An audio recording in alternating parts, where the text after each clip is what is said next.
खेसारी लाल के गाने वायरल होना शुरू हो गया। इस वीडियो पर शुरू से लेके अंत तक रहिए। हमेशा ऐसा वीडियो न्यू इन्फॉर्मेशन जितना जल्दी लाने को मैं प्रयास करता हूं आप लोगों तक। खेसारी लाल के गाने था कि जिस गाना का नाम है रोमिंग में शरीर बाटू। आप देख सकते हैं इस गाने को आज 3 दिन हुआ, 3 दिन में 2 मिलियन क्रॉस कर गया।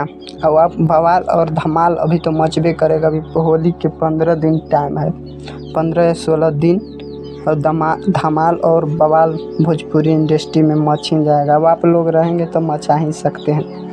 खेसारी लाल गाए हैं इस गाने को, धमाल और बवाल मचाइए भोजपुरी इंडस्ट्री में। और मेरा नाम सौरभ बॉय 1। अगर इस वीडियो पर नए तो इस वीडियो को लाइक और सब्सक्राइब ज़रूर करें। हमेशा ऐसा वीडियो न्यू इन्फॉर्मेशन जितना जल्दी लाने को मैं प्रयास करता हूं आप लोगों तक, और भी लाते ही रहता हूं और लाते भी रहूँगा। खेसारी लाल के गाना अब एक और आने वाला है, अभी पूरा पोस्टर पता नहीं हुआ, आएगा तुरंत आप लोगों तक पहुंचाने का काम करूँगा। पूरा वीडियो देखने के लिए धन्यवाद।